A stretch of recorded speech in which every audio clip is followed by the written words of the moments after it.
What's going on, everybody? Welcome back to another episode of Two Confrontational, where we preview each week of the NFL, give our picks and predictions, and recap previous weeks. And halfway point of the NFL, just wrapped up week 9 here. Moving on to week 10.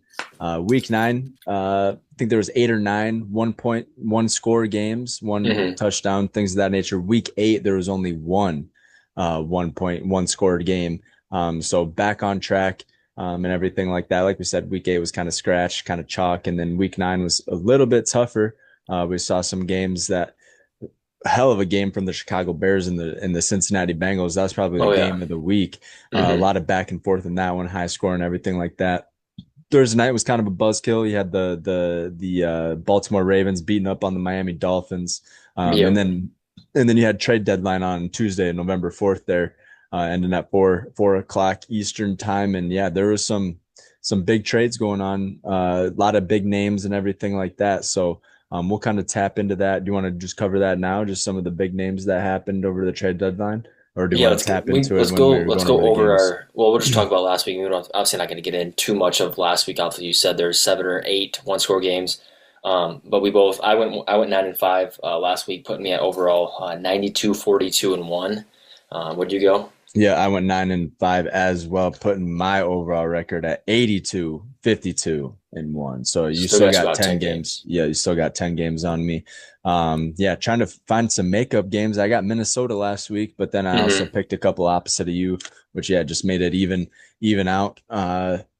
To be same exact record this week as well. So Vikings got a huge dub last week over a divisional opponent. JJ McCarthy coming in, throwing 2 touchdowns, ran one in, had an interception, but got the dub. So that's 2 divisional opponents that he's come in and beat up on. Chicago Bears, obviously the first week, and then the Detroit Lions there after coming back from injury. So that was nice to see there. Packers, on the other hand, though, wasn't a sight to see at all. They ended up losing to the Carolina Panthers there. Panthers on the road in Lambeau. So that was tough for the Packers fans to watch there. A lot of other games to get into. We mentioned the Chicago Bears, everything like that, but we'll kind of just recap that, touch on that as we go over week 10 games and everything like that. And kicking off week 10, you have a Thursday night matchup, divisional matchup. So a lot of divisional games on Thursday nights. But you got the 2-6 Raiders, who made a few moves at the trade deadline. And then, you got the 7-2 Broncos, who didn't end up making any noise during the trade deadline, but they got a solid squad, man. They're looking real good. Ended up beating the Houston Texans last week, 18-15. So it was a defensive battle the whole entire route. I mean, you got 2 of the top 5 defenses in the league going head to head. So you knew that was going to be a low scoring game.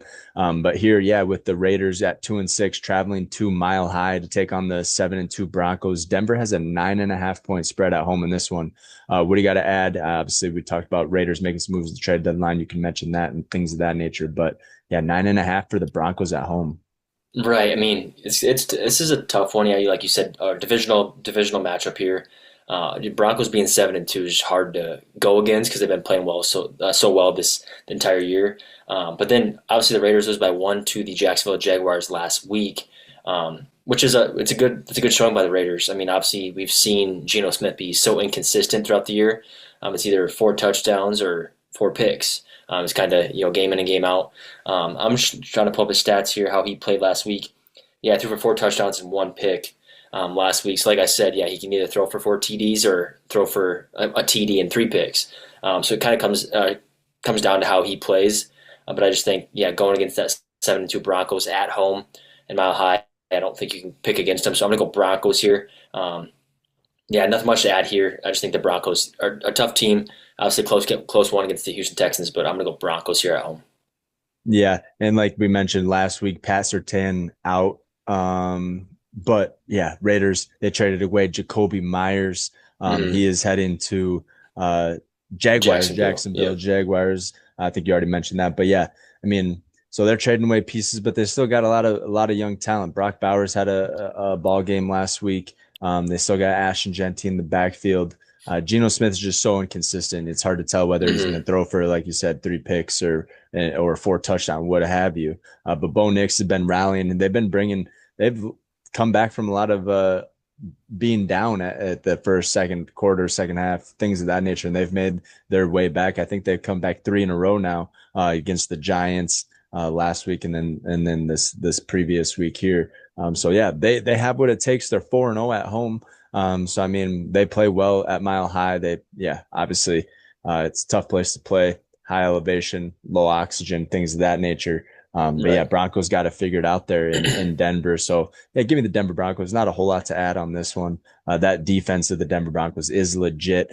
Super Bowl contending defense there. I mean, yeah, they could be Super Bowl contenders. At least AFC. You'd think AFC Championship. How about it? You do have the Bills and the Chiefs there, but Chiefs, Broncos, Chargers looking good in that division too, man. Steelers. Colts. Steelers got a dub. Yeah, Colts obviously lost to the Steelers last week, but AFC is tough. Yeah. AFC is looking good there. But yeah, give me the Broncos in this one. Not really much to add. I'm taking Broncos all the way in this one. This one should be a lock of the week, but divisional game can be surprised there. But with that 9.5, I think, yeah, Vegas is on our side as well with this one, with the Broncos. And then, yeah, moving back, we got the 8:30 o'clock games now again. They took like a 4-week break there, but now we got some overseas games again. And this one is going to be in Berlin, Germany, at the Olympic Stadium in Berlin there. Get the 3-5 Falcons. Facing the 7-2 Colts. Like I said, this one's in Berlin. Like we mentioned before, Colts lost to the Steelers last week, and then the Atlanta Falcons barely lost to the. I shouldn't say barely, but yeah, the Patriots hang on and beat the Falcons there, 24-23. And yeah, due to an extra point that was missed by the Falcons there. Field goal kicking, Young Hoku is out, and I think they brought in Parker Romo or something like that. And he ended up missing that last second field goal to lose the game there. I guess it wasn't technically, to lose the game, but yeah, definitely should have made that field goal. Or, obviously, should have, would have, could have. But 3-5 Falcons, 7-2 Indianapolis Colts. 6.5 point spread for the Colts. Yeah, I mean, Colts. Tough showing, man, against Pittsburgh. I mean, 2 tough AFC teams matching up last week. I think the biggest thing to take away from that game is Colts got to hang on to the ball. I mean, Danny Dimes had 6 turnovers by himself, 3 picks and 3 fumbles lost by himself. So 6 total turnovers. Oh, they had that muff punt by Josh Downs. Yeah, that's what I thought, but I pulled it up and it does say Danny Dimes had 3 fumbles and 3 interceptions. So I don't know if they had 7. Well, he could have had 3 fumbles, but not all 3 were recovered by the defense. Lost, right. True. But still, got to take care of the ball no matter what, especially being the head of that team and being such a vital part of that team right now for the success of that. He needs to hang on the ball, and he's got to stop turning the ball over if they want to even be a contender. But like I said, I don't think they're going to lose again, get back on the right track. Colts at home against the Atlanta Falcons. Yeah. Big news coming in from the Colts. They made a blockbuster trade. They sent away 2 first-round picks and an AD, Adonai Mitchell, to the New York Jets, and they acquire from the Jets Sauce Gardner, which was a need there for the Colts. Secondary is a little lackluster, but they acquired a key time player, a all-pro type of player, in Sauce Gardner. So that's huge for the Colts. But yeah, like you said, Colts are 1-2 when Danny Dimes throws an interception there. Got the one dub there when he threw 2 interceptions. I can't remember who it was, but they lost to the Rams when he threw 2 interceptions, and then he threw 2 interceptions or had a bunch of turnovers, like you mentioned, against the Steelers, and they lost that one. Steel Curtain though, looking good that last week, but yeah, no identity for the Steelers there, I guess, on offense or defense. They play good one week, not good, but we'll get to that. We'll get to that when we get to their game. Falcons in a lot of close scoring games. I mean, they're always in these type of positions where they could be 5-3 instead of 3-5. You know what I mean? So they play in a lot of close games. They're well coached. And then, you got Michael Penix, the gunslinger, and Bijan Robinson. Drake London had a hell of a game last week. I think he had 2 or 3 touchdowns. I think he scored all the fucking Atlanta Falcons points, basically. But this one should be pretty handedly won by the Colts, especially being in the Loud House.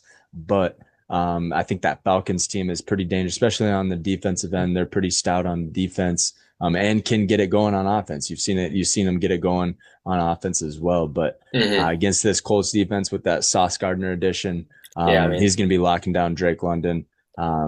Yeah, give me the Colts in this one. yeah, Not too much. and This one should be we'll get to all the we'll talk more deeper on those trades, and if we'll kind of grade them after we get run through the games here for Week 10. Mhm. We'll talk about them after. Just see what the grade. Because I mean, obviously, everybody's thinking, is it worth to give up 2 first rounders for a cornerback? I mean, he's played pretty well. He's only 4 years in the league. He's a top Three, I five think. corner, man. No one, he Yeah. doesn't get a whole lot of attention because no one throws his way. I mean, Hmm. yeah, if you're a good corner, you shouldn't be in the headlines. You shouldn't have Right. your name We'll get being into called all that we'll get time. into So, and yeah. Sauce doesn't get his name called a lot because no one wants dares throw to his side. So, I mean, he was like Right. that in college. He was like that, and then he's just a good corner. So, this is a good addition by the Colts, and I think they get the dub here, especially Oh being yeah. at home. Hmm. In this one. So yeah, give me the Colts. I guess it's not at home. It's in Berlin. So I guess, but still, yeah, give me the Colts in this one. Yeah. And yeah, moving on. This one should be a fun one too. You got the 2-7 New York Giants traveling to the 5-3 Bears at Soldier Field. Bears squeaked away that one. Like we said, that Bears and Bengals game, probably the America's game. That was a fun game to watch. A lot of touchdowns, a lot of high scoring. It was a high scoring game and everything. But yeah, you got the 2-7 Giants, 5-3 Bears. Chicago favored by 4.5 at home. Makes sense, especially with the Giants coming off a loss to the 49ers. But I mean, Jackson Dart still balling. Had a couple touchdown passes, a touchdown run. But yeah, it wasn't enough to hold Christian McCaffrey and the 49ers there last week. And like we mentioned, the Bears putting up numbers. They were dominating that game pretty much the whole entire way, Yeah. especially heading into the fourth quarter. But then yeah, Bengals rallied back, get that onside kick, and Joe Hmm. Flacco doing his thing with T. Higgins and Jamar Chase. Chase Brown looking good. And there were some words after that game, but we'll get into that from Chase Brown and Jamar Chase. But yeah, 2-7 Giants, 5-3 Bears. Chicago favored by 4.5 at Soldier Field. Yeah, I had this one starred here. I got a few games starred through this slate, but man, I'm gonna go with my boy Jackson Dart on the road. I think he hasn't shown a ton of bad play. I mean, yeah, they're losing, but he's making up for that for throwing touchdowns. Obviously, rushing touchdown. That was my lock of the week last week. Is the Jackson Dart rushing touchdown? He hit that. Playing phenomenal. Yeah, it sucks. They lost. I mean, 2 of their best players in Cam Scadaboo and Malik Neighbors. Figure if they had those 2 and Jackson Dart came in, they could be 4-0 with him starting. Who knows? But yeah, I'm gonna go Giants on the road here. I just yeah, they put up a lot of Bears put up a lot of points against the Bengals last week, Giants but defensive style. I mean, you got Ty Thibodeau, you got they got Abdul Carter, they got Dexter Lawrence. I mean, yeah. so we'll see. But I just think that of last week's game, yeah, they put up a lot of points. Yeah, the Bears offense is good, a lot better, exponentially better than they were last year or 2 years ago. I just think letting the Bengals come back really shows what their defense is made of. Obviously, you had like you said, the onside kick, but yeah, I'm gonna go Giants here. I believe in Jackson Dart, and I think he's gonna be a special talent here to come. So hopefully he can finish the year strong. But I am gonna go Giants here on the road. Yeah, I think this one's going to be another high scoring game. Going to come down to a last second field goal or touchdown or something like that. But that Ben Johnson offense, they're clicking with Caleb Williams and everybody. I think DJ Moore got more involved last week. He had a touchdown. Yeah, I mean that Mangjai or whatever coming in for Devontae Smith or Yeah, what's DeAndre his name? Swift, Magungai. Kyle Magungai or something. Magungai. Yeah, Magungai. I mean he played well. Yeah, the whole Bears offense is clicking. Obviously, you saw Colson Loveland actually show Best out game. for Yep. best game of his career with 33 fantasy points. He had that long like 58-yard touchdown at the end of the game to seal the game there with like 38 seconds left. So I mean, if they can keep clicking and keep going, I think the Bears are going to be a scary team. I mean, they're sitting second in the NFC North. They're tied with the Detroit Lions, but yeah, this one should be a good one. It's going to be close, but I'm going to rock with the Bears in this one. I got to get some games back and Yeah, I mean, I love the And low Giants. key, I mean, I do think the Giants are going to win, but low key, I mean, Going against obviously, the Bears. Yeah, you don't want the Bears I'm to going win, against a lot right? of NFC teams, NFC North teams for Right. sure. You just don't want them to win because you want the Green Bay Packers obviously to secure that number one spot. But yeah, Right, I'm gonna go exactly. Chicago Bears in this one. That Ben Johnson offense is good. Giants defense, yeah, not great. I mean, yeah, they've been hit and miss the past few weeks there.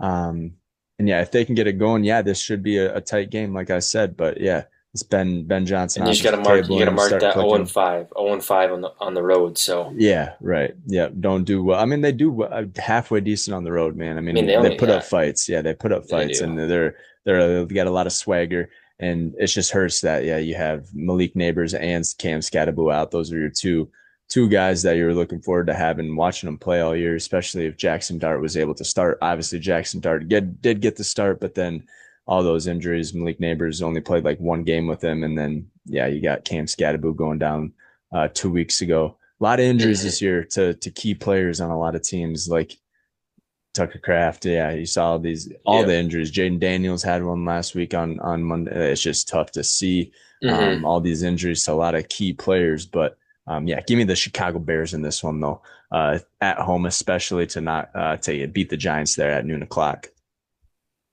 Yeah, and then moving on, you got the another divisional matchup. They've already faced off once this week in week 3. Bills got the dub 31-21 in week 3, but you got the 6-2 Buffalo Bills traveling to Miami to take on the 2-7 Dolphins. This one's always a good one, always a well-fought battle. Obviously, not looking good for the Dolphins getting their butt kicked by the Ravens there on Thursday night last week. Yeah. And Bills just kind of rolled who they play last week and didn't roll. Controlled the game for the most part against the Kansas City Chiefs, I would say. Yeah. I mean, they were up 7-0 first quarter, took a 21-13 lead at halftime, and then, yeah, 28-7 or 28-13 into third quarter, and Chiefs got a garbage touchdown kind of towards the Hmm. end there to make it 21-28. But, yeah, Bills kind of just rolled that game looking good and everything like that, and they traveled to Miami. Like I said, divisional game, always a close matchup. Neither of these two teams made any moves at the trade deadline. You would think that maybe Miami would be selling off a couple pieces, but obviously Tyreek Hill's hurt, Darren Waller's hurt. The only real piece on their they have is Jalen Waddle. He was in a couple trade rumor conversations. A lot of teams were calling asking for Jalen Waddle. And then Yeah. Davante Adams, obviously at the running back. I think correct me if I'm wrong. I think who does Jalen Phillips plays for the Dolphins, right? He got traded. Yes, Jaden Yeah, Phillips did so get he was. traded They to made the a move, but Eagles. not for the benefit of anything besides Some draft picks. capital. Yeah. But no, this game was easy for me. This is when I circled right away. I got Buffalo Bills. There's a reason they didn't have to make any moves because Sean McDermott feels very comfortable with how their team is playing. I mean, obviously, Mhm. they're one of the best teams in the AFC, best teams in the NFL. Didn't need to make any additional moves. I thought they would try to get another good receiver like Jacoby Myers, but they stayed away from that. Felt comfortable with their team, and going into the second half of the season, yeah, I got Buffalo Bills, and then yeah, like you said, Ravens getting embarrassed by the 2-5 at the time Baltimore Ravens, or 3-5 at the time Baltimore Ravens. Yeah, Mike McDaniel, he's they say he's going to finish the season out, but he's going to be out of a job. Almost have I'm almost positive he will be. Like I He said won't be last out of a job. He might not be the no, he Dolphins might head not be coach. exactly Right. out of his Right. current job. Right. They But did yeah, fire their embarrassing. GM. Yeah, They they did. did. Yep. Yeah. So I guess that's kind of news coming out of that last week. They did fire their GM. So they're kind of starting fresh. They did say that Mike McDaniel is going to finish out the rest of this year. But yeah, Hmm. looking forward, yeah, probably trade Tua, trade some of their assets that aren't really necessarily working for him and try to get some draft capital heading into Right. the 2026 draft Yeah. there. I'm gonna go Buffalo Bills on the road against Miami Dolphins. Yeah, I'm gonna go Buffalo Bills as well. That big win over the Chiefs last week, and Hmm. Dalton Kincaid came alive last week, had a couple touchdowns.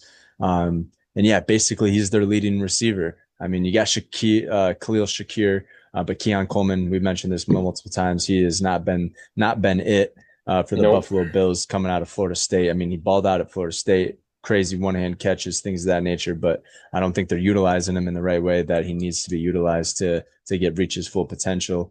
And then on the Dolphins end, like I said, there's not much going to talk about. I mean, you have Davante Adams, who's a stud, and Yeah, Jalen playing really Waddle is well. good. But really nothing else really coming out of the Dolphins organization except for bad vibes. I mean, yeah, you Hmm. have McDaniels and Tua throwing shots at each other. Like, I mean, yeah, it's just a dysfunctional organization down in Miami right now. I mean, especially with Tyreek Hill going out, that I think that really threw everything, threw a wrench and everything like that. So yeah, Hmm. Buffalo Bills coming off that big win, coming off a bye week 2 weeks ago, and then beating the Chiefs. I think they keep it rolling, and they give me the Yeah. Buffalo Bills in this one on the road to sweep the Miami Dolphins in that divisional matchup there. Yep. Yeah, give me the Buffalo Bills. Moving on here, we got another noon o'clock game. You got the home team, Minnesota Vikings, sitting at 4-4. We got the big dub last week against the Detroit Lions. JJ McCarthy's back. Darius Saab was back. O'Neal is halfway back. I mean, yeah, we're starting to get more healthy. We got Van Ginkel back, Harrison Jr. or Hitman Harry back. Um, yeah, I mean, we're ready to rock and roll. Ready to keep this momentum going. Hopefully that wasn't deflating win where you win big time game and then you don't prepare and aren't ready for the next week. Cause yeah, we got the 3-5 Ravens who are looking to win multiple games Hmm. back to back in order to push for the playoffs there. And they have Lamar Jackson back. They got Derrick Henry running well. Zay Flowers got more involved. And Mark Andrews had a touchdown or two last week. I think he had two. Yeah. So I mean, looking at all this, yeah, Baltimore Ravens sitting at 3-5 with Lamar Jackson back. They're looking to make a push for the playoffs. Vikings sitting at 4-4, not too far behind the other teams in the NFC, but they are sitting at the bottom there. But tough division there as well. Um, yeah, Baltimore's favored by 4.5 on the road. Shocker, Yeah. but I mean that Lamar Jackson factor is a big Hmm. difference when it comes to spreads and everything. You have Lamar Jackson on the field, they're projected to win. So Yeah. yeah, what do you got to add? 3-5 Ravens, 4-4 Vikes in Minneapolis at US Bank Uh, Stadium. Baltimore's favored by 4.5.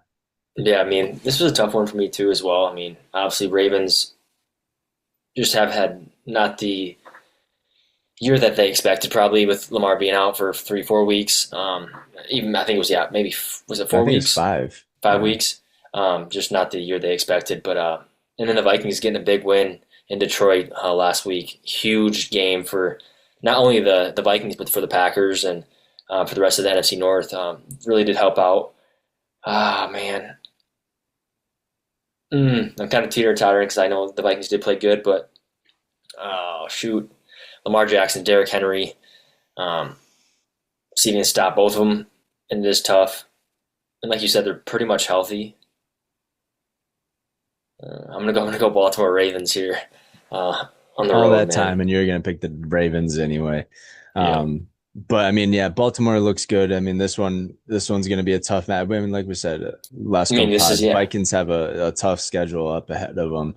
A lot of Hmm. divisional opponents, and then if they're not divisional, they're fucking the Ravens or the fuck yeah, tough schedule coming up here. But yeah, it's at home. It's at home, so that's huge.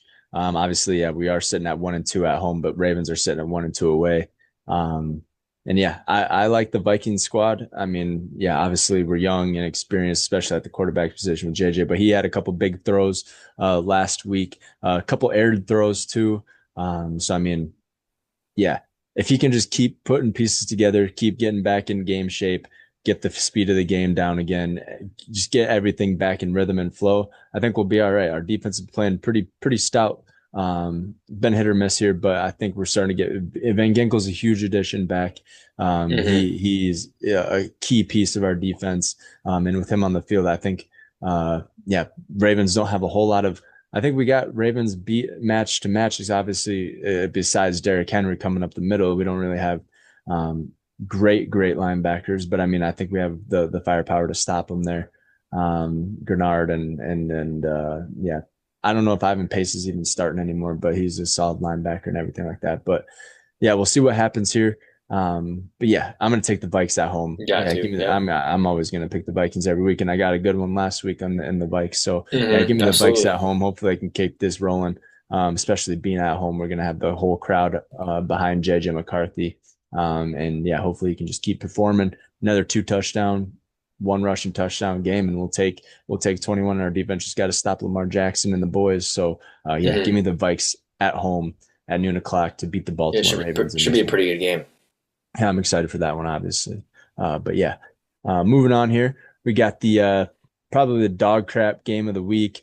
But we got the Mm, Jets, who are the biggest traders there at the deadline there last Tuesday, or I guess the yesterday, but yeah, on Tuesday. But you big got the two sellers. and six Browns traveling to the 1-7 Jets.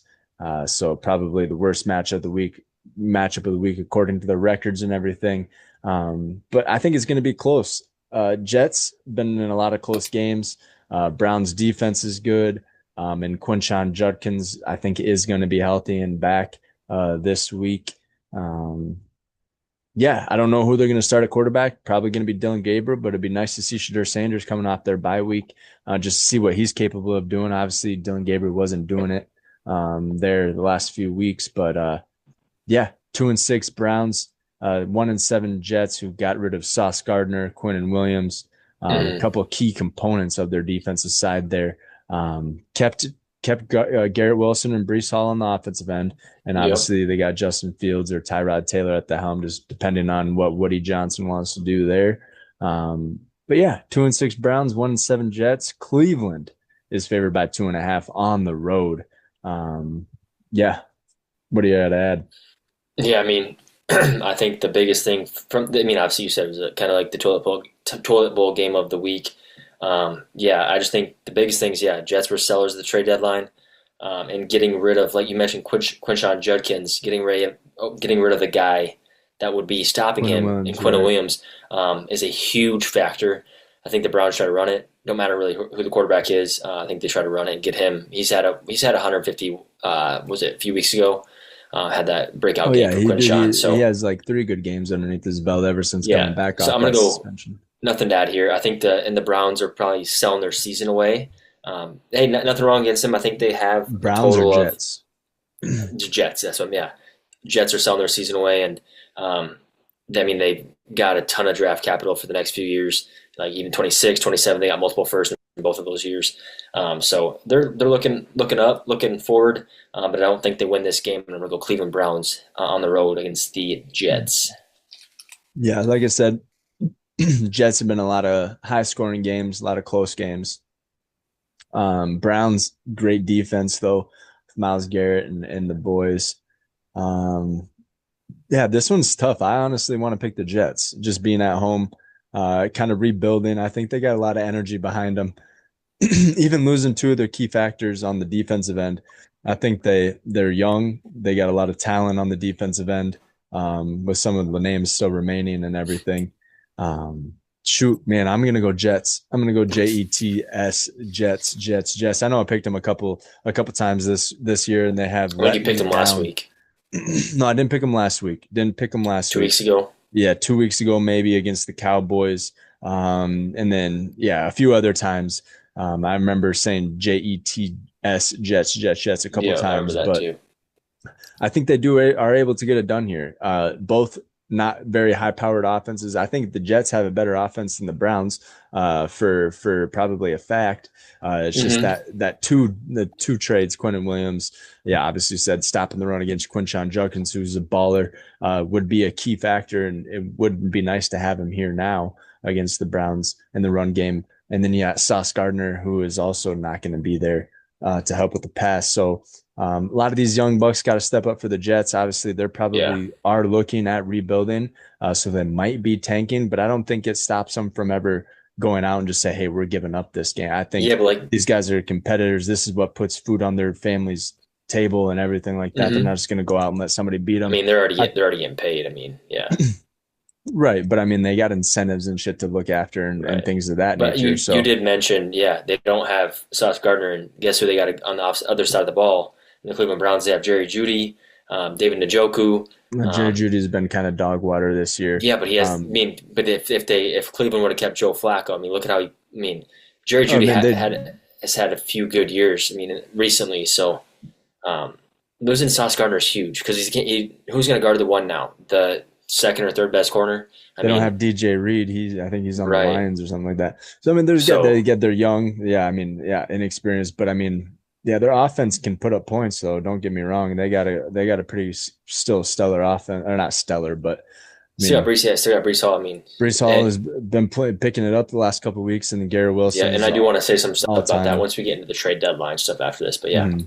Yeah, so we'll see what happens, but I'm going to go Jets on this one. So, yeah, give me the Jets over the Cleveland Browns. Yeah, we're three different right now, so this could be either good for you or bad for you. Oh, shit.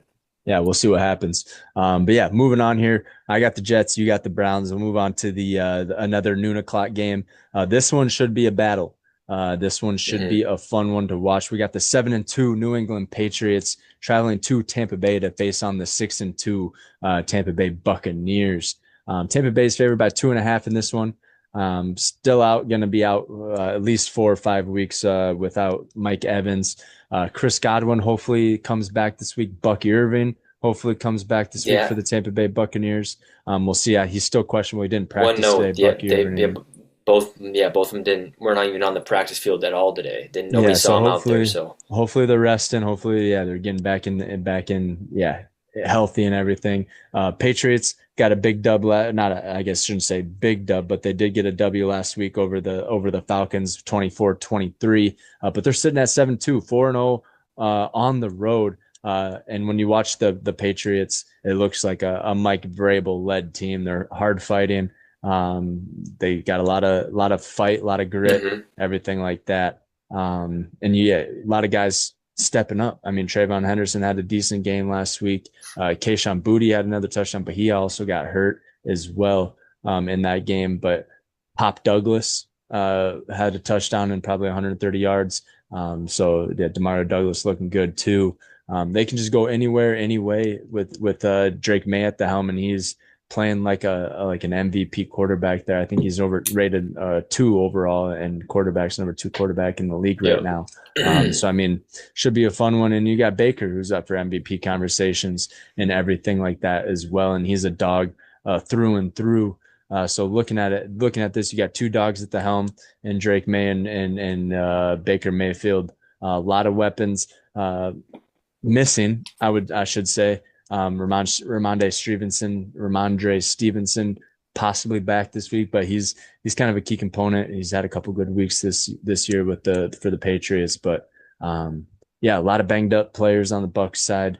2.5 favorite for the Bucs though, being at home. So you got the 7-2 Pats, 6-2 Bucs. Tampa Bay favored by 2.5 at home. What do you got? Yeah, I mean, like we were mentioning, Bucky Irving, Chris Godwin. I mean, it's just so tough to pick, but they are coming off their bye week last week. I mean, obviously they didn't play, so a little extra rest for the entire offensive line. Baker Mayfield, I know he's been banged up the entire year, but still plays every single week. I know he had that bad game against the Detroit Lions about, I think it was week 6 or week 7. Did not look like himself. Bounced back against the Saints. Played pretty well. They won 23-3. I just think the bye is going to be a big factor, and being at home.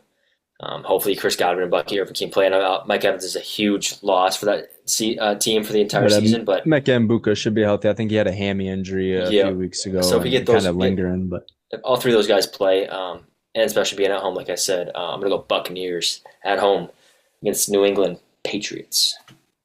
Yeah, this one should be a close one. I mean, that Mike Vrabel-led Patriots team looks good. Sure, yeah. That offense looks good under is it McDaniels? Not McDaniels. Is it who's their OC? It's McDaniels, right? He used to be head coach for the Broncos. Yeah, no, not for the Buccaneers, for the Patriots. Josh McDaniels.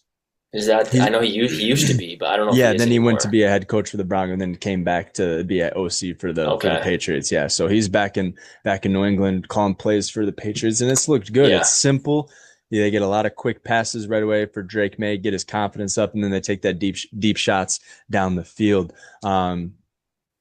Buccaneers though, coming off the bye, man, this one should be a close one as well. 2.5 points for the Bucs being at home. A lot of Pirates down there. in Tampa Bay. But I mean, 4-0 on the road for the Patriots. They travel well. They're a well-rounded organization.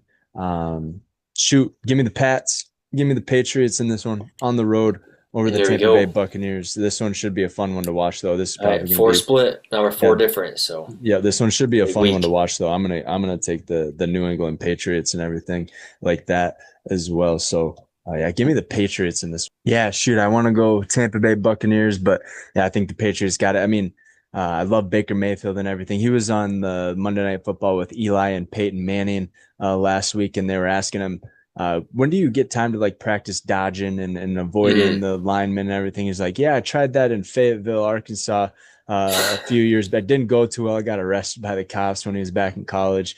But he said he just tries to get it in whenever he can. But no, Baker Mayfield's a dog. I love him. Yeah. But I think this Mike Vrabel-led Patriots team, man, they're gonna make a splash in the playoffs. I think this is a fun team to watch. I love watching Drake May play too. I mean, he's really coming to his own. Obviously, was like the second or third overall pick. But a lot of people were saying he should have been the first, and he is looking like the best quarterback. Bo Nix has been playing well though. Jane Daniels looked really good, but he's been banged up. He looked good for his rookie year though. He brought a team to yeah, but so did CJ Stroud. Look the year he had last year. I mean. Right. Yep. But I mean, yeah, looking at this, give me Drake May in the Drake May and Stephon Diggs. I mean, this is a revival. This is a revival year for Stephon Diggs, I think. He's came alive. Yeah, not last couple games he hasn't been done too much. Not a ton, but he's still a vital part of the offense, and he can. They need to get it to him. Yeah, and that's what I mean with the Patriots. I mean, they can go any which way. Doesn't matter who they give the rock to. I mean, this team is built well. The Craftsman looking good. All credit to the Craftsman. They put this team together well. I mean, obviously, it helps when you land a first round quarterback and you land your draft pick. Yeah, right. I mean, that obviously helps tremendously. But yeah, the Crafts are doing this the right way, and they were on a 15-year dynasty, and then they're going to be on probably another 12 or 15-year dynasty as long as Drake May stays healthy and Mike Vrabel is the head coach there. So give me the New England Patriots in this one to beat the Tampa Bay Buccaneers. All right, yeah. Like I said, 4 different. So this is going to be either a really bad week for you or a really bad week for myself.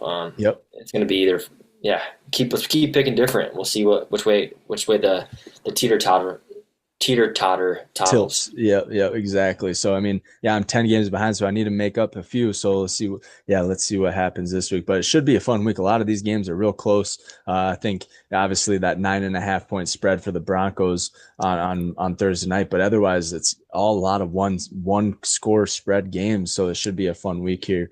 But yeah, I got the Pats, you got the Bucks, so we'll move on from that one here. But moving on to the next one here, you got another noon o'clock game. You got the 1-8 Saints, who didn't make a whole lot of noise at the trade deadline. They did trade away Rashid Shaheed to the Seattle Seahawks. But Panthers didn't make any moves, I don't think, and at the trade deadline. They're sticking with their boys down there. They are young. They got a lot of talent. Rico Dowdle has officially taken over that running back starting position over Chuba Hubbard, excuse me. But yeah, Rico Dowdle had another stellar game last week. Then Saints not looking to. I think they're starting Tyler Shuck this week. I think they started Tyler Shuck last week. Yeah, they did. He played like garbage. They got their butt kicked by the Rams. Tough matchup for Tyler Shuck to come in and go up against that Rams defense. But Rams put a butt whooping on them, 34-10. And then the Panthers, obviously, we mentioned them. They got that dub last week against the Packers. Big dub for the Panthers on the road, and tough loss for the Pack. But this one, obviously, brand new week. 1-8 Saints traveling to Charlotte, North Carolina, to take on the 5-4 Carolina Panthers. What do you got to add? Bryce Young's back. Rico Dowdle's looking great. Tet McMillan. Not a whole lot to mention for the Saints, though. Yeah, I just think the Panthers got a huge win last week, and obviously Rico Dowdle is him. Taking over that starting spot last week, or was it 2 weeks ago? I think it was last week, but 3 weeks ago. 4 weeks ago. No, because what's his name didn't come back till week 8. It was 4 weeks ago when he took over obviously when Chuba Hubbard got hurt. It was like 4 or 5 weeks ago. He had those 2 great back-to-back games. and then had his own game by himself. Two games by himself. 3 games by himself. Didn't do anything the third game. Chuba Hubbard came back. They split the backfield. Neither one of them did good last week, and then Rico Dowdle did good last week. Yes, yeah, I should. Yeah, yeah. 2 weeks. Yeah, so taking over, no matter what, took over that starting job.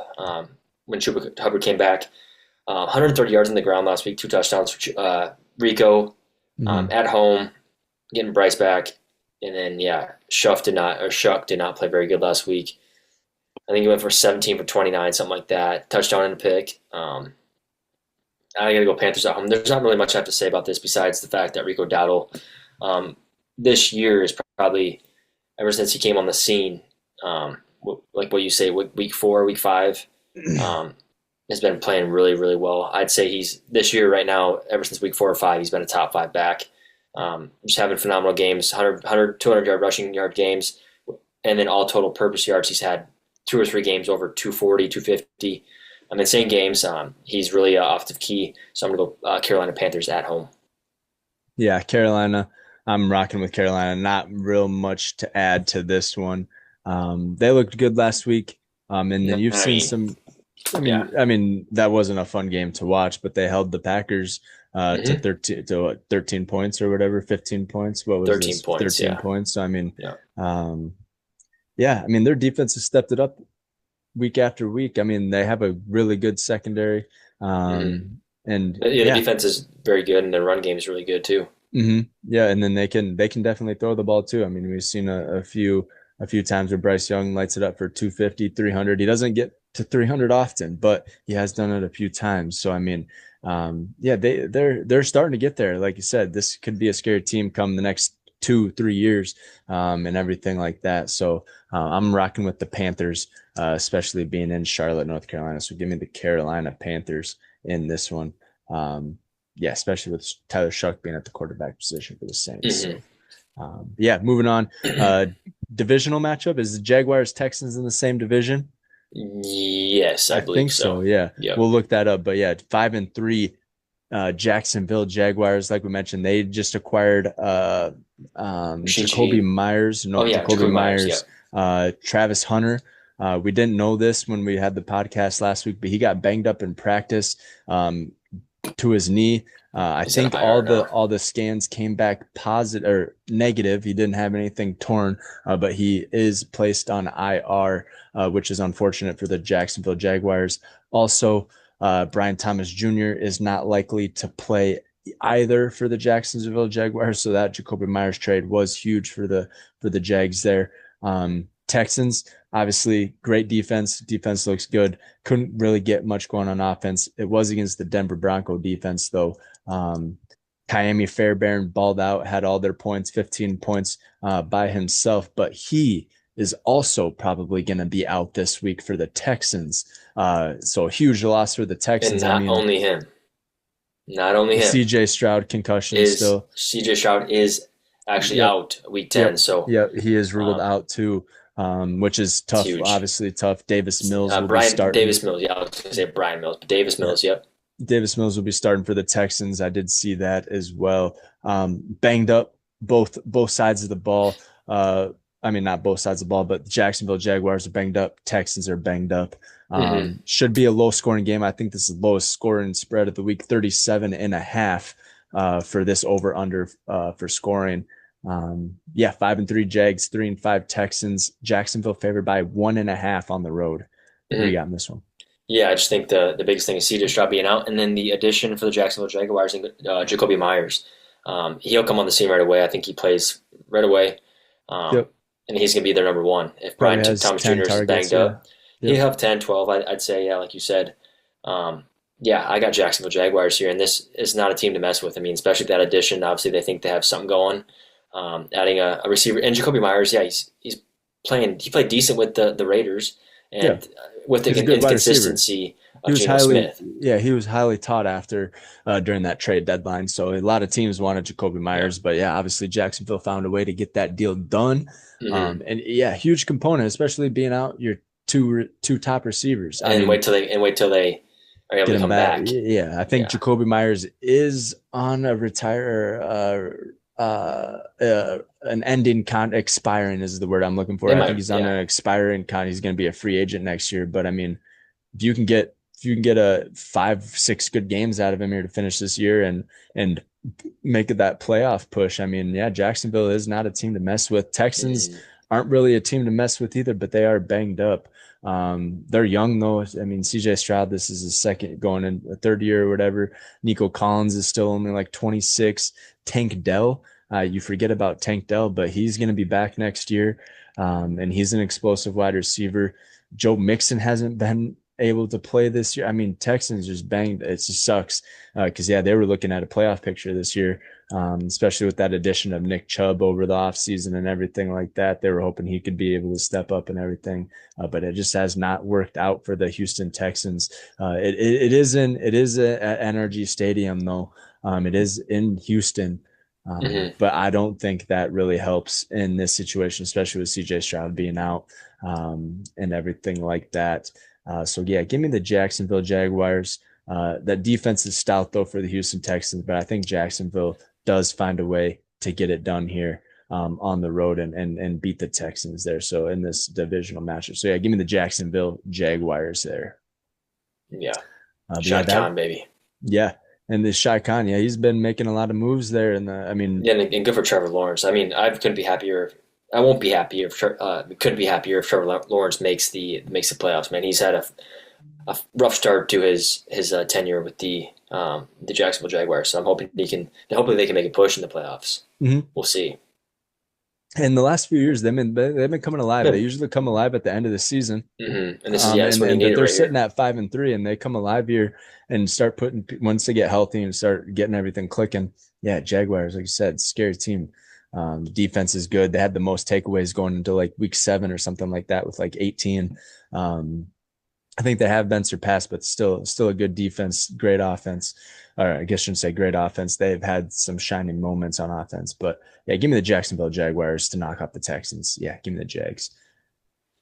And then yeah, moving on, we got the afternoon slate here. We got about 4 games here in the afternoon. Kicking off, we got the Birds versus the Birds. We have the 3-5 Arizona Cardinals, who knocked off who'd they knock off on Dallas Monday night? The Cowboys. Dallas Cowboys in Dallas, with Jacoby Brissett as the starting quarterback, and he has officially been named the starting quarterback, not for the rest of the season, just for next game. So we'll see what happens there between him and Kyler Murray. But honestly, everyone's saying I believe, and I think they Cardinals are look thinking better. about. I think they are thinking about putting Kyler on IR. Yeah, could be. Yeah, I think I did see that come across my phone, the Twitter feed and everything. But 3-5 cards, those 5 losses. Correct my stats if I'm wrong, but those 5 losses have been a combined 15 points. Sounds So the about right. Cardinals been in a lot of close games. Should be, I don't know, three. Should they be 5-3, 6-2? But they've been in a lot of one-score games. Like I said, those 5 losses, a total points lost by 15. hmm Not too bad. And yeah, defense looks good. They had a few takeaways last week. Yeah, Buda Baker and the boys. And then on offense, Jacoby Brissett is looking like he can control that offense a little bit better than Kyler Murray can. Marvin Harrison Jr. had a great game last week, or on Monday night. Trey McBride wasn't a whole lot going on Monday night, but he had a few good games last couple weeks. But dang, man, the Seattle Seahawks putting up a dominant performance on Sunday night. It was over by halftime, 28-0 over the Washington Commanders. hmm And yeah, Danny, Sam Darnold, and the boys with Jackson JSN, Jackson Smith and Jigba, and yeah, just the whole squad. And they, like you said, they just acquired Rashid Shaheed. Rashid Shaheed from the New Orleans Saints. And yeah, Torrey Horton had 2 touchdowns last week. I mean, shit, man, this Seattle Seahawks team is rolling. They're looking really good. But yeah, Battle of the Birds. Seattle is favored by 6.5 at Lumen Field over the Arizona Cardinals. What do you got in this one? Yeah, I think it's just they're rolling, man. Sam Darnold did not skip a beat. I think I said that last podcast. He's not skipped a beat since leaving Minnesota. Um, Playing really well and at home. And then, yeah, like you said, the addition of Rashid Shaheed makes their offense even more explosive. Um, and he's quick, man. He can get in space. So I'm gonna go Seattle Seahawks at home. Yeah, this one I And think I it's gonna mean, be yeah, Jacoby closer than Brissett. The Cardinals are a better team with Jacoby Brissett, no doubt, yeah. no Mhm. doubt. Yeah, I mean, it's just that Kyler Murray wants to be a hero, a little erratic, likes to run around, create Runs stuff. around, yeah. But I mean, yeah, Jacoby Myers just keeps it simple. I mean, not Jacoby Myers, Jacoby Brissett just keeps it simple. He 1, 2, 3 hitch throw. Hmm. Trusts his O line. Doesn't try to do too much. Just tries to do what he can do on each given play. And found a way to get it done against a Dallas Cowboys defense who didn't look very good. Deion Bland, I should say, Blend, got routed up DeAndre, probably 5 or 6 times that game Ron. by Marvin Harrison Jr. And Marvin Harrison Jr. made him fall on a touchdown catch Hmm. for 6 there when he found the pay dirt. So I mean, shoot, yeah, Cardinals are good. Like I said, those 5 losses combined total score of 15 points that they have lost by 15 points. So um, yeah, should be a close one. I think it's going to be closer than 6.5. But yeah, give me the Seattle Seahawks and the Battle of the Birds on this one. Yeah, give me Seattle. It should be a close one. But the Cardinals just don't have the offensive firepower. They don't have any running game. All they have is the pass game with Trey McBride and Marvin Harrison Jr. But Seattle, all facets, they can get it rolling, offense, defense, and then their young coach, I forget his name off the top of my head, but he had those boys ready to. Mike McDonald, Yeah, and he had those something boys ready McDonald. to play last week, going from St. Louis, far northwest side of the country, all the way to the northeast side, far travel. He had those boys ready to roll. Obviously, 28-0 at halftime, and it was all said and done from there. So yeah, Hmm. give me the Seattle Seahawks. They're clicking, and they should be a team to look out for in the NFC there. A couple other teams to look out for in the NFC here. Moving on to 325 game. This one's probably might be America's game of the week. Just looking at the other matchup there, we got the 6-2 LA Rams with Matt Stafford and the boys who are rolling as well, especially on offense, going up Hmm. against the 6-3 49ers with Mac Jones running the helm. And I don't know if Brock Purdy is going to get his spot back. He will. Obviously with the financials, you're paying this guy fucking 45 million a year. You're Mac obviously Jones. going to, no, not paying Mac Jones No, 45, Mac Brock Jones will get a Purdy. new job. He probably will find a new home and get paid pretty well. But if Brock Purdy is healthy and ready to go with everything that is invested in Brock Purdy, you're gonna start Brock Purdy. Yeah. That's the same. Well, I shouldn't say that. That's the same Maybe thing not I this thought year. with Maybe not Kyler this year. Murray too. I mean, you have so much invested in Kyler Murray. If he's healthy, why would you not play him? Yeah. Obviously they're not playing him. They're starting Jacoby Brissett. So I could be wrong in this one, but yeah, Mac Jones has been playing really well.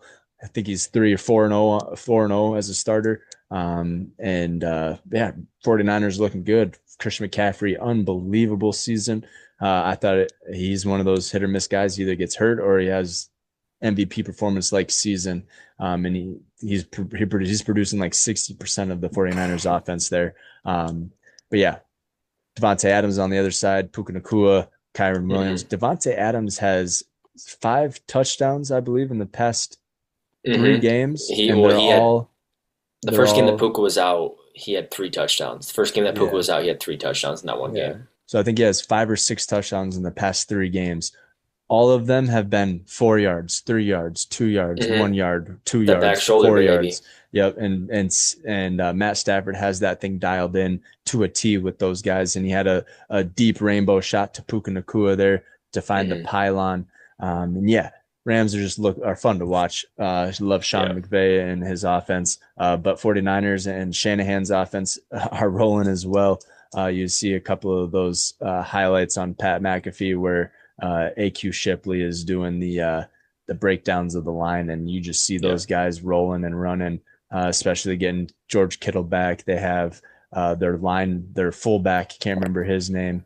Kyle Um, Juszczyk. Kyle Juszczyk, he's healthy. Christian McCaffrey. I mean, you get all the boys rolling. They're a good squad. This should be a fun game. Like I said, probably America's game of the week. Oh, Six 100%. and two Rams, 6-3 49ers. The Rams are favored by 4.5 on the road. Who do you got in this one? Yeah, tough one. I think these two teams are the top five in the NFC. It's tough for me to put the Niners in the top five of the NFC. just because of Mac Jones. But I mean, he's doing what he's doing. I mean, he's Yeah. playing really well. Yep. But I'm definitely putting the Rams in the top five, if not top three of the NFC. Even I could put them, yeah, I'd probably put them ahead of the Packers because they're playing that well and their offense is that dynamic. Yeah, I'm gonna do. Yeah, I'm gonna go the Rams here on the road. I just like I said, I like their offense. I like obviously a big Davante Adams fan. Puka Nacua, been banged up, but he still comes out to play. Kyron Williams, and then obviously got the gunslinger Matt Stafford. So I'm gonna go the Rams on the road against the 49ers. Yeah, 49ers defense without their linebacker and Bosa, Fred Warner and Bosa. Fred Warner, yep.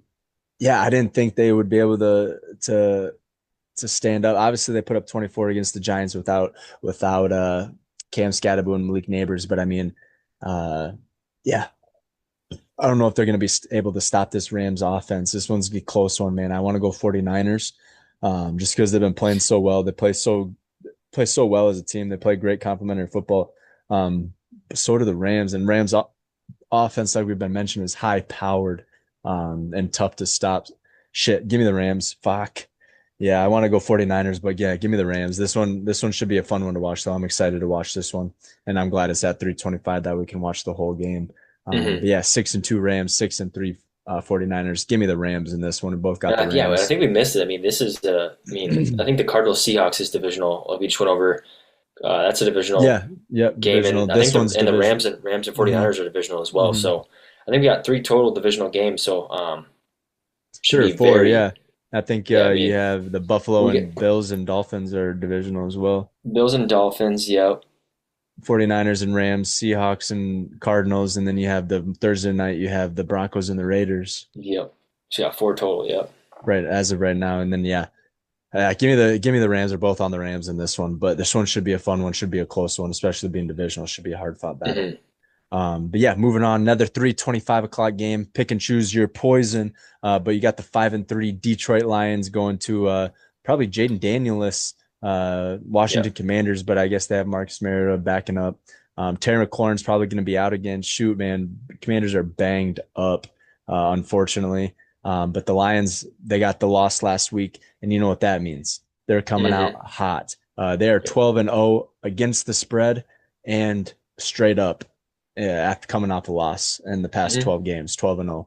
So, I mean, yeah, not much to add to this one, especially with the Commanders being banged up. Give me the Detroit Lions in this one to beat the Commanders at in the afternoon on Sunday. But yeah, go ahead and add what you got to add. But No, I don't not got a anything to whole. add. Coming off a loss, Lions don't lose like you mentioned, so I'm gonna go Detroit Lions on the road against the Commanders. Yeah, I mean, yeah, you got Sam LaPorta. Yeah, nobody injured really on the Lions. They didn't do great against last week running the ball against the Vikings. Had a few turnovers. David Montgomery had a fumble, which was huge, and then special teams for the Vikings had a blocked kick. But yeah, Dan Campbell is not going to let that happen again. Them and the boys are going to come out and just put a butt whooping on the Commanders. I bet you bet you Commanders Lions score over 50 in this game. It's going to be a Yeah, good shootout. for sure. It's going to be a track meet for the Lions. So yeah, give me the Detroit Lions there. 8.5 point spread, and that's very, very likely to happen there. So yeah, give me the Lions on that one. And then yeah, moving on, Sunday night football, baby. Had not a great one last week when the Seattle Seahawks blew them out, kind of shut it off at halftime. But this one should be a lot closer than last week. You got the 5-3 Steelers coming off that big win against the top-rated AFC team in the Colts, and then you got the LA Chargers, who also kind of in a close one there with the Tennessee Titans, to be honest. I was scared after the first quarter when the Tennessee Titans were up 14-7, but Harbaugh and the boys got it rolling on track. Yeah, and got the dub there. Quinton Johnson had another touchdown, or came back Yep. and had a touchdown. He was out a couple weeks there with a hammy or what have you. But yeah, still doing it without big loss for the Chargers though. Joe Alt, Mm-hmm. season-ending injury, torn pectoral, or needs surgery on his pec or something like that. Yeah, not a good sign. They were out both of their tackles last week, or going to be out again, both of their tackles this week. And especially if you have Cam Hayward, fucking TJ Watt, TJ Watt. Highsmith or Hightower, whatever his name is, coming off the other edge. This is going to be a tough battle for the Chargers, especially not having fucking Amari and Hampton and things of that nature to get the run game going. But Chargers are favored by 3.5 though. At home, especially, Steelers coming off that big dub last week. Hopefully they can keep the momentum rolling in to this one. Aaron Rodgers playing really good football. Like we said, the Steel Curtain stepped it up last week, had 6 takeaways. Yep. What else you got to add? 6-3 Chargers, 5-3 Steelers. Chargers favored by 3.5. Yeah, I mean, defense. I mean, Steelers defense finally came together. I mean, I remember watching the Packers and Steelers play 2 weeks ago, and the Packers absolutely torched the Steelers defense. Right, they really, 350. Yeah, they played really well last week against the Indianapolis Colts, forcing fumbles, forcing turnovers, picks, whatever you want, stopping the run. Stopping the run. Everything. So I think that's the biggest thing for me, and I think the Pittsburgh Steelers go in and obviously with not a ton of run game for the Chargers. I think they just absolutely dominate them. Not point-wise, you're not going to be able to see, like, it's going to be one of those close games. 24-21. But you can just tell the Steelers had control of that game the entire way. So I'm going to go with the Pittsburgh Steelers on the road. Yeah, like I mentioned before, I think I've been hit and miss with the Steelers. I mean, their defense has been all over the place. Offense has been pretty, lackluster. I haven't been putting up a whole lot of points there. For the Pittsburgh Steelers, except for the first week, I think against the Jets, I think they put up 38 or 40 or something like that. But besides that, they haven't been doing a whole lot on the offensive end. I think this might be Mike Tomlin's last year and everything like that in Pittsburgh. Yeah, 100%. No, because they're already saying Rodgers he's outdated. They're going to stay together. I mean, maybe one more year, but he's been bringing this Steelers organization down a lot there. Obviously, they had a few good tradeaways and some of those crazy wide receivers and Le'Veon Bell. He's been bringing down a lot. Bro, he's had 18 years with 500 or better records. Yeah, how many times? Yeah, 500 better records. He's never had a losing record in the last 10 years, though. But you can't say that about any organization. 18 years without a 500 less record. I mean, you can't say that about a lot of teams. 18 years consecutively. Maybe not 18 years, but I mean, Steelers last time it was in 2004 or whatever when Ben Roethlisberger was there and they won the Super Bowl. Other than that, they made it to the Super Bowl in 2010. Lost to the Packers. Mm-hmm. Was that when Ben Roethlisberger was playing? Mm-hmm. I mean, that's 15 years ago. Yeah, but I'm not saying, but he hasn't been bringing down the organization. I mean, they're playing pretty damn good right now. He hasn't been doing anything to improve the organization. He's just been staying. They just beat the number 1 team in the NFL. Mm-hmm. Yeah, hands down. But watch the rest of I just think that was probably one of their last wins of the year. I think the Chargers get it done here. No way. Yeah, right. Dude. And Rodgers is having one of his best years. He's third in passing touchdowns right now behind Patrick Mahomes and Matt Stafford, I believe. Yeah. Like I said, I didn't discount Aaron Rodgers at all. I'm just saying he's having a great year. Yeah. And they are having a good year, and he does look good. And the defense is kind of the key component here in this argument. I mean, led up 40 to the Jets. I mean, that was the first game of the season, and it wasn't just the first week. I mean, they lost the Seattle Seahawks on a. Yes, but look at last week though. The number 1 scoring offense, 172 points of offense, and the Indianapolis Colts, and they only let up 20. Yeah, and what's his face didn't have a good game. O-line didn't have a good game. That's kind of the start. And that's the best O-line in the NFL. Yeah, I mean the best running back. One bad game doesn't. Yeah, I'm just saying, count your whole entire season. It looked pretty damn good. Yeah, Steel Curtain played phenomenally well, but I mean, there's the inconsistency throughout the year. I don't trust the Steelers defense. Yeah, they're good one week, shitty the next. I mean, you saw what they did. Yeah. But you said, the Chargers beat who they played without last their week? 2 tackles. Yeah, I mean, they played the the Falcons, the fucking Atlanta Falcons. Yeah, and it was 24-23. Falcons probably should have tied that game there, but I mean, this one should be a fun one. It sucks that both of the tackles are out for the Chargers. Hopefully they can swap things around and find some consistency and just protect Justin Herbert because he's getting hit a lot as well this year. But yeah, I'm taking the Chargers in this one though. Give me the LA Chargers on Sunday night to beat the Steelers there. This one should be a fun one though. I'm excited for that one. Yep. 3.5 point spread for the Chargers. So Vegas is on my side as well. But yeah, moving on Monday night, this one should be the best game of the week. Two top teams in the NFC, 6-2 Philadelphia Eagles coming off a bye. And you got the 5-2-1 Packers coming off the loss to the Panthers there. Green Bay is favored by 2.5, and due to that, it is in Lambeau Field. Or it is at Lambeau Field. So 6-2 Philly versus the 5-2 Pack. Pack favored by 2.5. Who do you got? Yeah, obviously got the Packers here.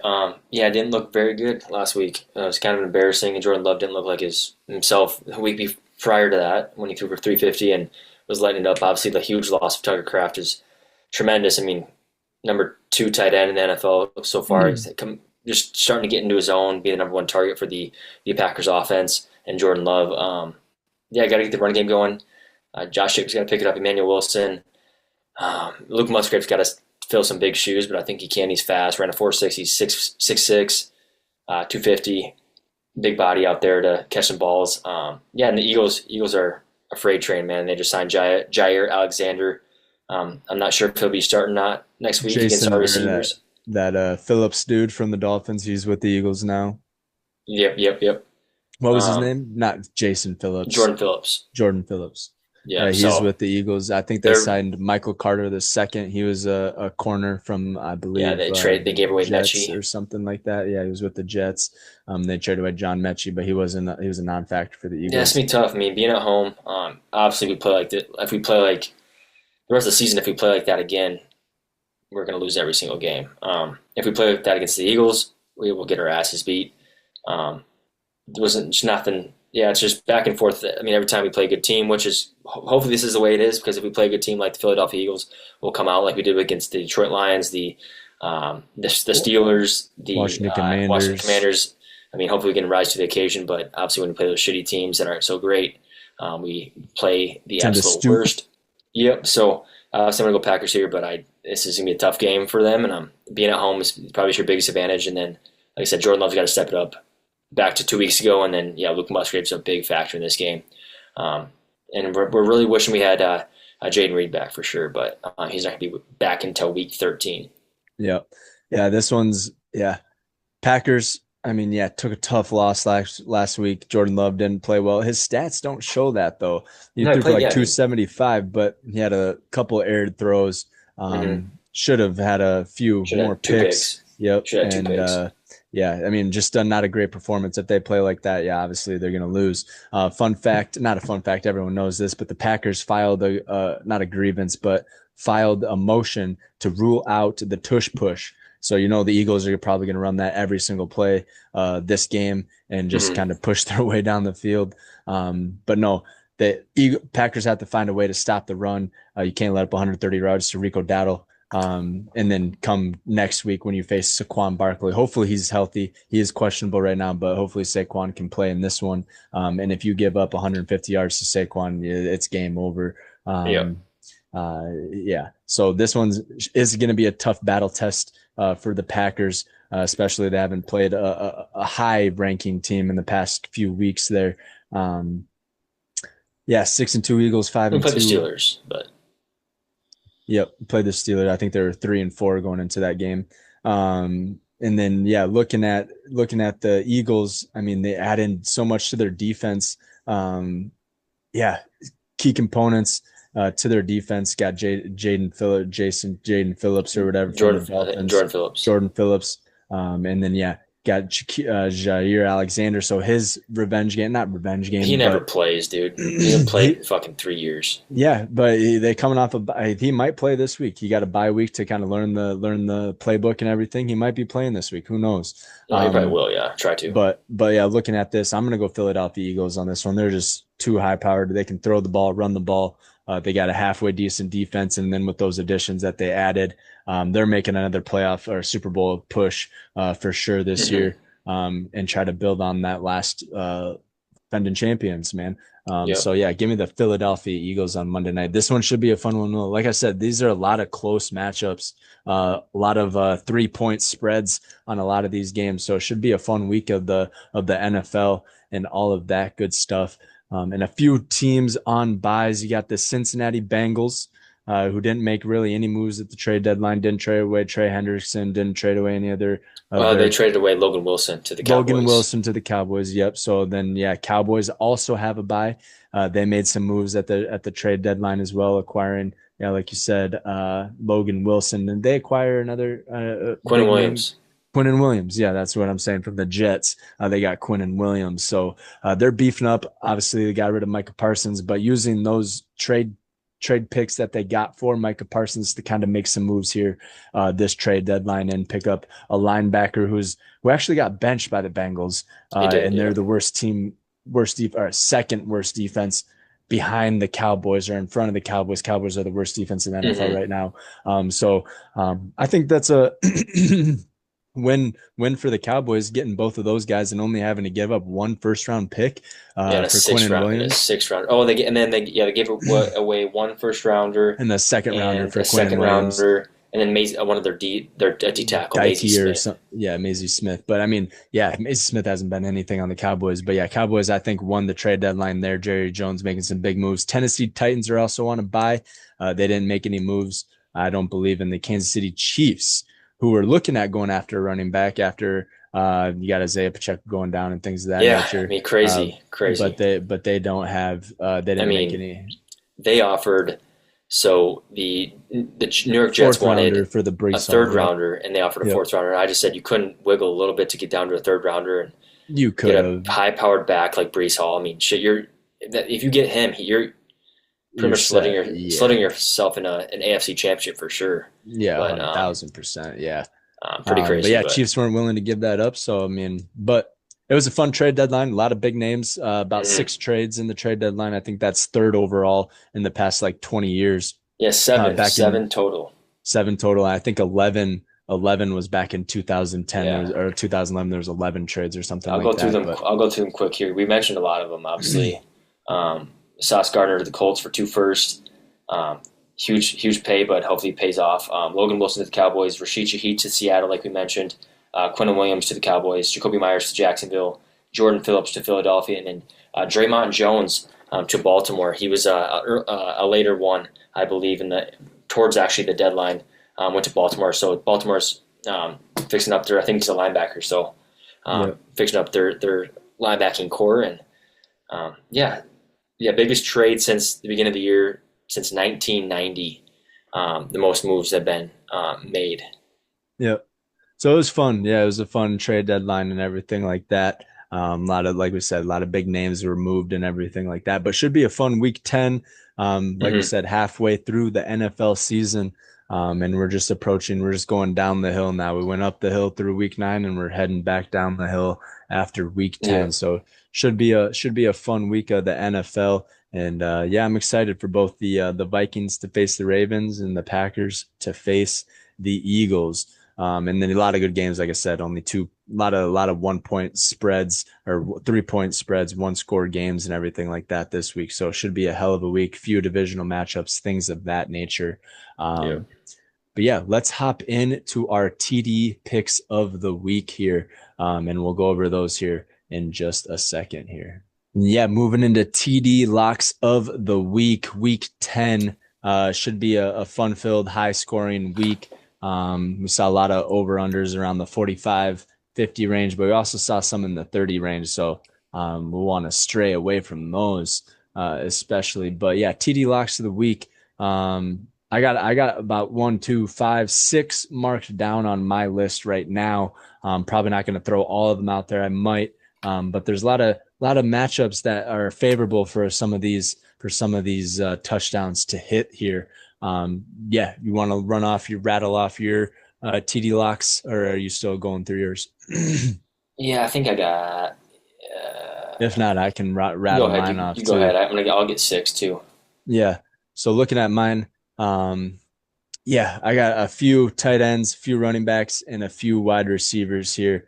Let's start off with the the tight ends. So I got actually, let's just start off with the Detroit Lions. I think, like I said, I think they're going to come out firing on all cylinders. They're going to be red hot on offense. They're going to be throwing the ball down the field. It's going to be a track meet for them. So I have Amon-Ra St. Brown having a touchdown there for Detroit. And then I also have Sam LaPorta with a touchdown as well in that game over the Washington Commanders. Like I said, I think it's going to be a track meet. I think you can pick any one of, I think we said this multiple weeks, but you can pick any one of the Detroit Lions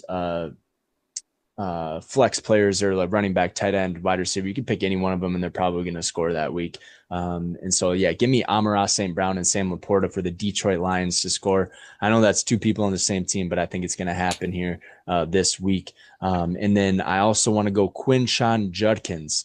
Like you said, that Quinn and Williams trade frees up the middle of the field for the Browns running game, and they can run some things up the middle. And Quinshon Judkins being back and healthy, coming off that bye. So yeah, give me Quinshon Judkins with a rushing touchdown, and then give me the James Cook with a rushing touchdown for the Baltimore. He did not practice today.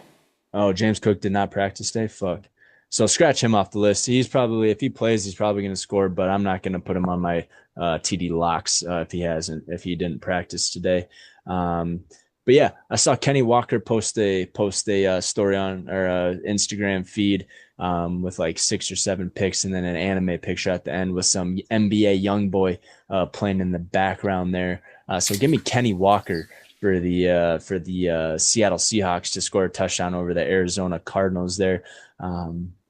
Yeah, give me Kenny Walker, and then let's throw in Cade Otton since James Cooks isn't there, or I guess he might be playing. But give me Cade Otton for the Tampa Bay Buccaneers, especially Mike Evans being out. I don't know if Chris Godwin is gonna be back; he's questionable.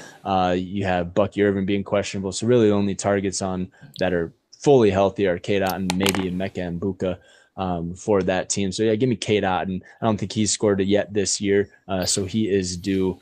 He's been playing really well the last 3 weeks. So yeah, give me Cade Otton with a touchdown. So I got Amon-Ra St. Brown, Sam LaPorta, Quinshon Judkins, Kenny Walker, and Cade Otton. And then James Cook is my honorable mention if he plays in week 10. So yeah, there's 6 not locks, but 6 TD picks of the week. Pick a few out of mine, pick a few out of Evans, put them in a parlay and win some money there. But those are going to be my TD picks of week 10 for touchdowns there. So yeah, I'll go starting out with first Sunday, 8:30 a.m. Sunday morning. I'll go Jonathan Taylor +1 rushing. Didn't get one last week, Nope. surprisingly, but he like you said, he's scored three touchdowns in the past like 3 games prior to last week. So, And then I will do 12 o'clock game. I'll do Baker Mayfield +1 rushing. Baker Mayfield's gonna scramble into the pay dirt, huh? Yeah, I got Baker Mayfield here. And then I'll do another 12 o'clock game. I'll do Rico Dowdle +1 rushing against the Saints. Yep. And I'm then surprised. I'm let's see surprised here. Saints didn't make more moves in the trade deadline with Then all I'll do their another veterans players. I'll do another touchdown here against the Minnesota Vikings. I'll do Mark Andrews Whoa! receiving touchdown. No I got way. 2 more. I got 2 more here. And then I got obviously I got to do I actually got 3 more. Davante Adams. I'll give him a touchdown. Yeah, that's an easy one. Yeah, against the Niners, and I'll do 2 on one on Sunday night and one on Monday night. I'll do DK Metcalf receiving touchdown. I'll also do Luke Musgrave on Monday night for the Packers. Might as well. That's plenty of picks for other people that watch this. We got 1, 2, 3, 4, 5, 6, 7, 8, 9, 10, 11, 12, 13 TD locks. You pick a handful of those, and hopefully they should hit. Yeah, run through them one more time. So I got Amon-Ra St. Brown, Sam LaPorta, Quinshon Judkins, Kenny Walker, and Cade Otton with James Cook as my honorable mention if he plays. Yep. Yeah. And I got Jonathan Taylor, Davante Adams, Luke Musgrave, Baker Mayfield with a rushing, Rico Dowdle, DK Metcalf, and Mark Andrews. Jeez. Yeah, we might have to lower those. But, I mean, did you see the parlay that Big Cat and what's his name for Barstool? He's a fat guy, short guy. Loves Uh, putting bets, knows everything Jerry? about. Not Jersey Jerry. Oh, it might have been Jersey Jerry.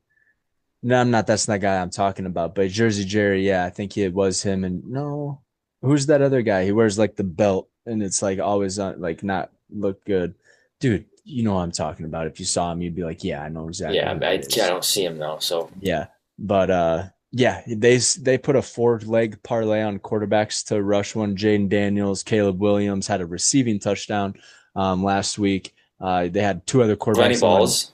No, not Glenny Oh, Balls. I don't He know. doesn't work for Barcelona anymore. He's just on what's his face's podcast. Caleb's. But Presley's. yeah, Sunday conversations. But anyway, yeah, it doesn't matter. They had a 4-leg quarterback parlay and won like $300,000 off of it. So that was cool to see. I had that Hmm. Jackson Dart rushing touchdown, or one of us called that Jackson Dart rushing touchdown, which was fun to see. I bet you he gets another one next week. Same with Maybe. JJ McCarthy, dude. I think he gets another rushing touchdown next week as well, especially going up against that Ravens defense who's been a little lackluster. But yeah, like you said, 13 TD locks or 13 TD picks for the week 10. So plenty to choose from. Like, I think it's going to be a high scoring week. I think there's going to be a lot of touchdowns Hmm. scored this week, like there has been all year. This has been one of the highest scoring years ever in the NFL history. Yep. So it's been fun to watch and everything like that. So, but yeah, that wraps it up for week 10 of our picks, predictions, and TD picks of the week there. Um, yeah, what else you got? We got NBA. It's in full Yeah, swing. NBA. Three Yeah, weeks, third week of the NBA. I think San Antonio Spurs face the LA Lakers tonight. they do. Yeah. That should be a fun one to watch with Victor Wembanyama and Luka Doncic and Hmm. Austin Reeves, dude. He's been fucking balling out the last Yeah, he few is. games. And then you have the Timberwolves facing the Knicks right now. So you had Julius Randle facing off against Cat. They're going. Julius Randle used to play for the Knicks. Cat used Hmm. to play for the Timberwolves. Yep. That was a trade there last year. So that one's a fun one to watch. I don't know. I guess I can pull up the score of that one and everything like that. But Yeah, it's all um, right. NCAA college basketball. Duke played Texas the other night. Got the dub. That's fun to watch. Carlos Boozer's nephews, Son. I think, or are they their sons? But It's his son. Cameron and the other Boozer boy, they've been balling out. Yeah, VJ, and that's NBA, but NBA, yeah. So NBA, college basketball, NCAA football. I think they're almost done. I think they only have like 4 or 5 weeks left of the regular season. Then college football starts, Yep. playoffs start, and everything going to a 12-team playoff there. NHL. Dodgers got the World Series dub, and they Hmm. take home the World Series there last weekend and everything like that. So I mean, yeah, shit, full swing, baby. October is the best month of the year. Well, it's And November, so well, it's November now, but I'm just saying everything yeah. wrapped up in October there. But yeah, and everything started and kicked off, and yeah, everything in October. And Halloween was awesome. We Hmm. actually had, it was cold, but the last couple of days have been in the 65, 7 degrees. So perfect fall football weather and everything like that. It's just been an awesome year for everything all around and everything like that. So, yeah, what else you got to add? I mean, do you want to go over college football? I don't know Nah, I how many mean, good games there are this weekend. big game for Iowa. I mean, that's all I. That's on. Yeah, I'm just focused on NFL right now. Yeah, college football. Yeah, watch it, but don't have any skin in the game. So yeah, Iowa plays USC. If they win, that'd be huge for them. I mean, it's their biggest game of the season so far. So if Yeah, they can get a win, I mean, it's huge. BYU and Texas Tech. That's a 7 versus 8. That one should be a good one. Oregon and Iowa. Our Oregon moms and Iowa, go to not the USC. Oregon and yeah Iowa. Yeah, Oregon and Iowa. That one should number be 3, I think.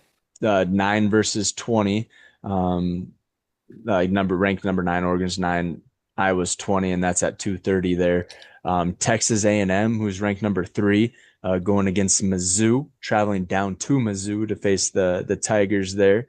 Um, yeah, what other ranked matchups? Vandy and Auburn. That should be a fun one. It's in Vandy though, not in Auburn, so probably won't see anything crazy happen in that one. LSU Alabama should be a fun one. That's always a good game there. Unfortunately, LSU is not ranked though. Washington, Wisconsin sucks this year, so that should be a blowout. Yeah, I mean, a lot of the names. I mean, I think the top 12 right now is Ohio State. Let's just see what it is. So let's go NCAA football.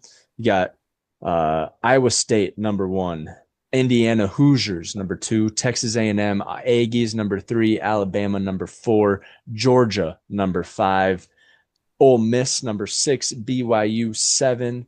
And this is the college football bracket projections, so not necessarily the overall rankings, but BYU #7, Texas Tech #8, Oregon #9, Notre Dame #10, Virginia Cavaliers #11, and Memphis Tigers #12.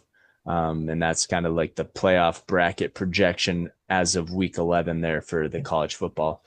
So yeah, college football is going to be wrapping up here in the next few weeks. Is the regular season, then on to the playoffs, which should be fun. This is the first year we get a 12-team playoff. Second year we get a 12-team playoff. Second year they did last year. Yeah, second year we get a 12-team playoff. So it should be, yeah. Hopefully they get some things organized. There was a few teams last year that didn't make it. FSU, a couple teams that were kind of knocked out and that should have been in there. But we'll see how well they handle it this year. Looks good according to my eyes and looking at the playoff projection and everything. Looks like a fair lineup and everything as of right now. Texas is number 11, so they're the first ones out. But they looked really good last week against Oklahoma, I think it was. Or who did they play last week? I have no clue, man. No clue. But Arch Manning threw for like 300 yards. Looked really good. Texas played Vandy, number 20 Texas versus number 9 Vanderbilt. Texas goes on to win 34-31 there. So like I said, was a well fought battle. Vandy almost came back. They scored 21 unanswered in the fourth quarter. But yeah, Texas able to hold on and beat Vanderbilt in that one. Miami lost last week to SMU. That was a fun one to watch as well. Oklahoma beat Tennessee. That was a 14 versus 18. So college football, yeah, in full swing. Almost wrapping up here. I think they got 4 weeks left of the regular season there. And then on to playoffs there. 5 weeks left. Week 16 is what they played. So they got 5 weeks left. So yeah, should be fun and everything like that. But yeah, everything is in full swing or just wrapping up. So yeah, a lot of sports going on and everything like that. But what else you got to add to this episode of Too Confrontational Week 10 NFL podcast? Not a whole lot. Not a whole lot. Hopefully the Packers play better than they did last week. That's all I got to add. Yeah, I mean, that was unfortunate to see that, but Vikings got a dub. So Victory Monday was awesome. Good team win for the Vikes, and hopefully they can carry that into Week 10 here as they face the Baltimore Ravens there. Yes, sir. So, yeah, let's wrap it up there. So appreciate you guys tuning in. We'll make sure this gets out in time so you guys can place some bets and go listen to our picks and predictions. But hopefully we can make some money here in Week 10. We're starting to figure out teams. I mean, yes and no, really. Trying to figure out teams. I mean, it's tough this year. No team really has like a full true identity and has like, okay, yeah, this team is there. They're making the playoffs for sure. These teams not making playoffs. There really isn't a whole lot of that. Obviously, you can name a few high-powered teams and a few shitty teams, but as far as the true playoff picture, we really have no idea. And there is a lot of football left to be played, 9 weeks to be exact. So, yeah, a lot of football left to be had. And yeah, we'll see how the cookie crumbles and who is the fat lady singing at the end of this season. But yeah, should be a fun Week 10. I'm excited. I'm pumped. But we'll wrap it up here. Thanks again for tuning in to Too Confrontational, and we will see you guys next week on the pod. Until then, peace. Peace.